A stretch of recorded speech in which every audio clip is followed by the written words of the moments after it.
2019లో ఆనాటి వైఎస్ఆర్ కాంగ్రెస్ పార్టీ అమ్మఒడి పేరు మీద తల్లులందరికీ కూడా డబ్బులు ఇస్తామని చెప్పి ఎన్నికల ముందు చెప్పి ఓట్లే అనంతరం అధికారంలోకి వచ్చినాక అమ్మఒడిని అర్ధవడి చేసి తల్లికి ఒక బిడ్డకు మాత్రమే డబ్బులు ఇచ్చి ఆ రోజు సరిపెట్టారు. అంటే దాదాపు 70 లక్షల మందికి ఆ రోజు చదువుకున్న పిల్లలుంటే 70 లక్షల మందికి అమ్మఒడి ఇవ్వాల్సింది ఆనాటి ప్రభుత్వం 40 లక్షల మందికి ఇచ్చి సరిపెట్టారు. ఇవాళ కూటమి ప్రభుత్వ ఎన్నికల్లో స్పష్టమైన హామీ ఇచ్చాం. నేను శాసనసభ్యుడిగా పోటీ చేసినప్పుడు ఇంటింటికి వెళ్ళి చెప్పా, అధికారంలోకి వచ్చినాక తల్లికి వందనం అందరికీ ఇస్తాము, అందరికీ వర్తింపజేస్తామని చెప్పాను. మా పార్టీ శ్రేణులు, మా మహిళా కమిటీ కానీ, మా డివిజన్ కమిటీలు కానీ, అనుబంధ సంస్థలు కానీ, అనుబంధ కమిటీలు కానీ అందరూ కూడా ఇంటింటికి వెళ్ళి ప్రచారం చేశారు. అధికారంలోకి వచ్చినాక తల్లికి వందనం ఎంతమంది పిల్లలు ఉంటే అంతమందికి ఇస్తామని చెప్పారు. అప్పుడు వైఎస్ఆర్ కాంగ్రెస్ పార్టీ ఎగతాళి చేసింది.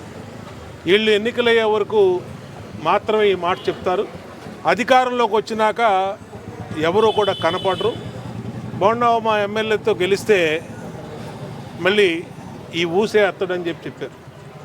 మేము ఎన్నికల అనంతరం అధికారంలోకి వచ్చినాక ఇచ్చిన మాట ప్రకారం ఒక తల్లికి 2 బిడ్డలు ఉంటే 2కి, ముగ్గురుంటే 3కి, నలుగురుంటే 4కి, ఒక ముస్లిము తల్లికి 7 పిల్లలైతే 7 పిల్లలకు కూడా తల్లికి వందనాన్ని ఇచ్చి ఆదుకున్నటువంటి ప్రభుత్వం ఈ ప్రభుత్వం.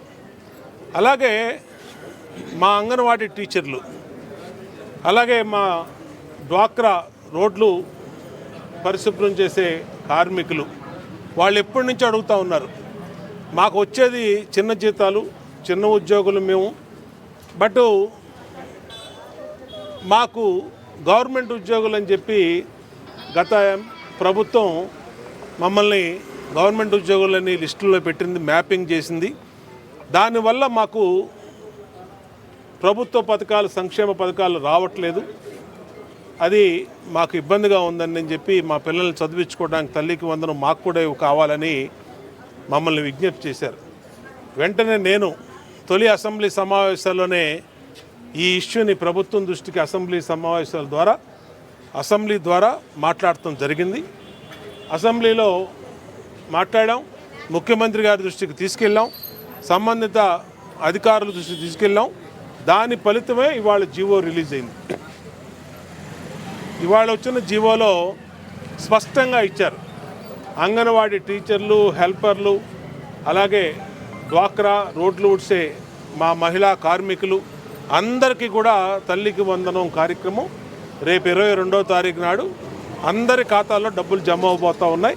ఇది మా అంగన్వాడీ వాళ్ళకి, అలాగే మా రోడ్లు ఊడ్చే డ్వాక్రా కార్మికులకి, ఇంకా చిరు ఉద్యోగులందరికీ కూడా శుభవార్త. ఖచ్చితంగా ఈ ప్రభుత్వం, ఈ నియోజకవర్గ శాసనసభ్యుడిగా అహర్నిశలు పేద వర్గాల కోసం పనిచేస్తాం, మహిళల కోసం పనిచేస్తాం, వాళ్ళ అభ్యున్నతి కోసం, వాళ్ళకి సంక్షేమ కార్యక్రమాలు ఇప్పించడంలో మాకు ఏ నమ్మకంతో అయితే ఓట్లేసి గెలిపించారో ఆ నమ్మకాన్ని వమ్ము చేయకుండా అసెంబ్లీలో కానీ, ముఖ్యమంత్రి గారి దగ్గర కానీ ఈ నియోజకవర్గ ప్రజల సమస్యలు తీసుకెళ్ళి ఆ సమస్యల పరిష్కారంగా చిత్తశుద్ధితో ఉంటాం.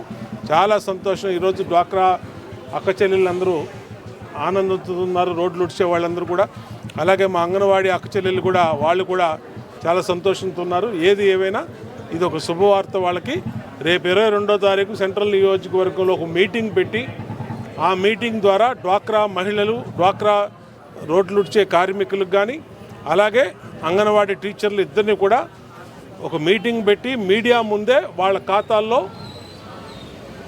బ్యాంకులో డబ్బులు వేసి వాళ్ళందరి సంతోషాన్ని అందరూ కూడా పంచుకుని చేస్తామని తెలియజేస్తూ వాళ్ళందరికీ అభినందిస్తూ శుభాకాంక్షలు తెలియజేస్తాం.